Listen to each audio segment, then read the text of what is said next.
Hey everybody, it's Bruce with Subreddit Blues. Tonight we're going to be looking at r/entitled parents. This first post comes from user SaloLee92. Buckle up, because this gets weird.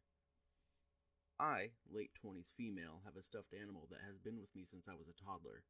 I even vaguely remember seeing it in some department store, JCPenney's I think, and instantly falling in love with it. It's a pink rabbit named Fuzzy, and I'm very attached to it. I have night terrors and I still sleep with Fuzzy because it helps to stop me from scratching at my arms and face during a night terror. I have taken very good care of her and she's never needed mending or have any stains aside from general wear and tear like her rabbit tail being a bit ratty. And she's kind of getting flattened out, but she's over 20 years old and that's senior citizen and plusy age, so I treat her pretty fragile.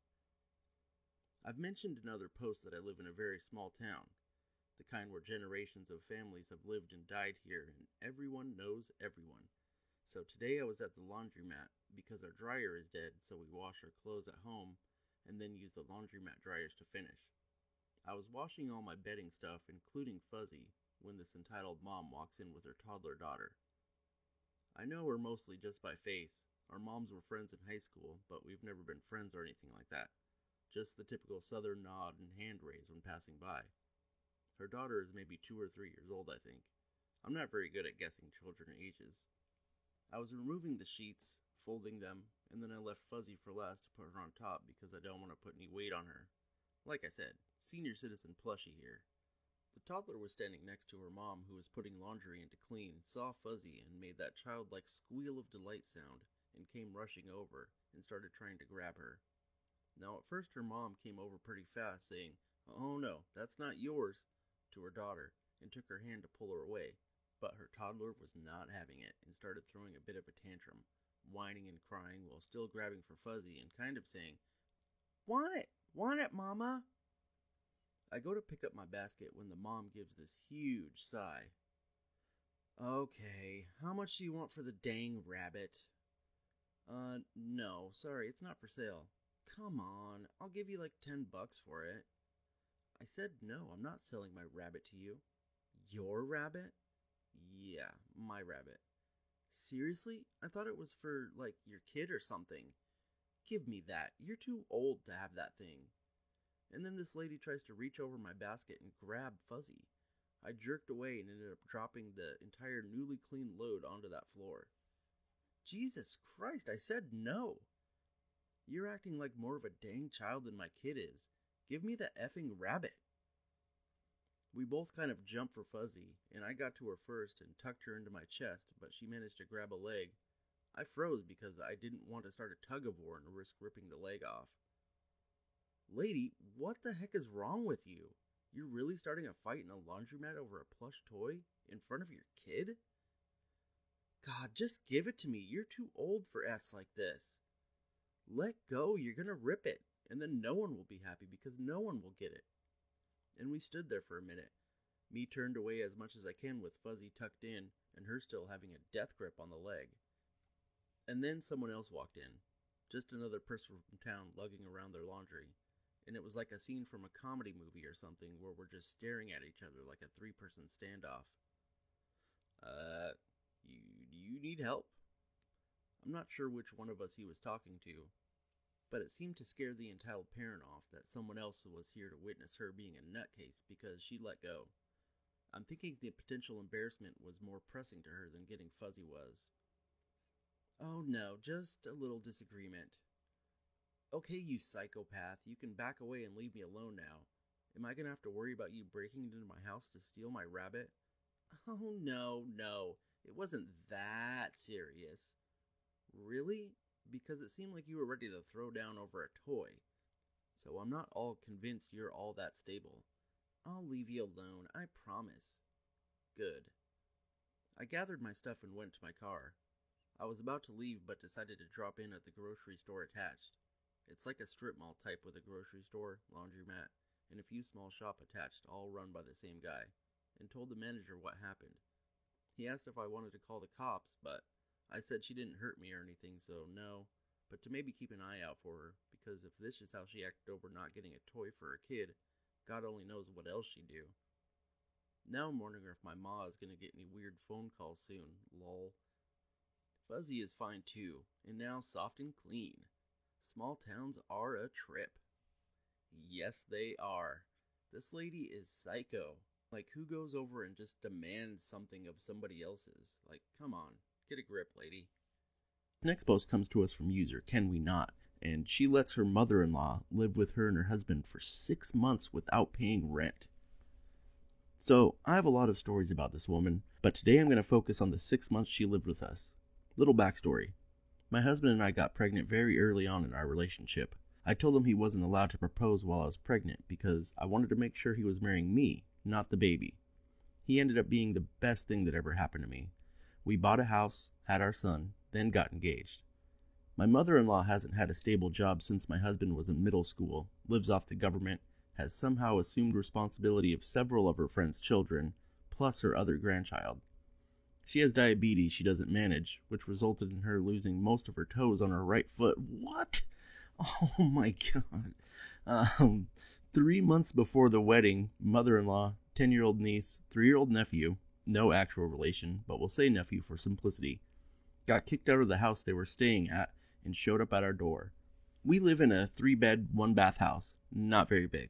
Still, we made it work until they found another place. I gave their mother-in-law the spare room and put all 3 kids in a room together. Of course, at the same time she moved in with us, the government assistance she had been receiving was cut off. Long story for another day. So her only assistance financially to us were her food stamps and watching our son. I picked up a second job and my husband picked up extra hours. During her time with us, she treated my husband's car like it was a community car. Despite us telling her we don't want smoke in our house or cars, she was caught several times breaking those rules. My tip money would disappear from my purse. My nice camera disappeared. She would sell part of her food stamps, and instead of doing anything productive, it would go towards cigarettes or weird random knickknacks she tried to display in her house. I said, heck no, they were awful. As I said, this was before our wedding. She kept offering to throw me a bridal shower, which I declined, knowing she couldn't afford it, and I hate her friends. All I asked was she buy her own dress. 2 weeks before the wedding, when no dress was bought, I used a gift card for my actual bridal shower and took her shopping. She hated everything, complained the shop was too expensive and ugly, and wanted to go somewhere else. Again, I was using a gift card. The whole experience was awful. We finally settled on a floral dress she didn't hate. The day of the wedding, she only had to get herself and the nephew ready. We left her my husband's car. Best man drove him. She was late to the wedding and delayed the whole service. We wanted to be able to get a hold of her since she had our son during the day, so we got her an older iPhone on our plan. She hated it and let the nephew destroy it. After 6 months, she finally left. We assumed responsibility of the niece. We still have contact with her, but it's much more limited, and we are much stricter with favors for her. Anytime my husband asks if I still love him, I reminded him if I was ever going to leave him, it would have been during those hard months. My husband is amazing, hardworking man, and the best father I could ask for my son. This lady has the patience of a saint, you guys. I cannot believe she let this lady stay with her for 6 months without paying rent and doing everything she did. I mean, she would have been gone from my house the second she stole money from me. That's ridiculous. Let me know what you guys would do in the comments. Okay, this one comes from user KPaxInfini, and this one's a little bit different, so I'll let you guys be the judge of this one. I like to sleep in. This is typical for a person my age. I never go past 1 p.m. though. This is Pacific time. The day before yesterday, I slept in particularly late, 12. When my dad came home from lunch, he was angry that I was still in bed. I'm currently waiting on my application for a job to be reviewed. Thus, I have no reason to leave the house or make myself presentable to society. Basically, I stay in my PJs all day. Yesterday, I accidentally slept in the pajamas I wore the previous day, so that means I spent 2 days wearing the same pajamas. Today, I was rudely awakened at 6:30 a.m. by my mom barging into my room and demanding that I go to work with her. This is nothing. I've gone before to help grade papers and such. However, those times I had a warning beforehand. This was without warning. She stated that she had no time to talk and promptly left to get in the shower. I hurried through my routine very angrily. When Mom was done, I made it very clear how she upset me and that her behavior was unacceptable. Then she goes on a tirade about how I slept until 12 yesterday. Incorrect. That was the day before. Yesterday, I was up long before Dad got home. After correcting her, she then blames me for the misinformation from Dad.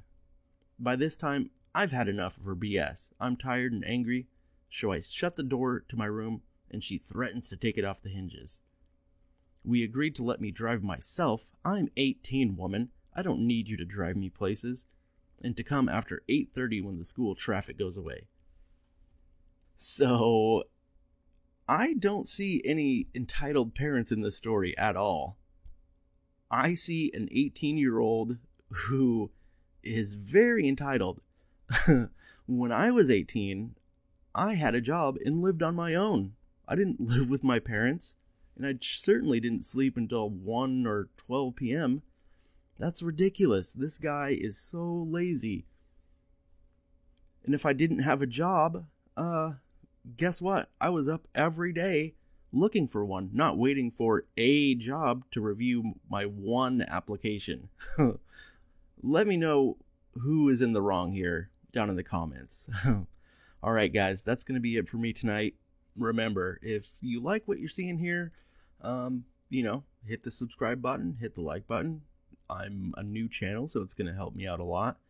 And as you can see, or I guess hear, I went out and got a new microphone yesterday, and it sounds amazing. I was recording through my iPhone headphones the last couple videos, so hopefully this sounds a lot better.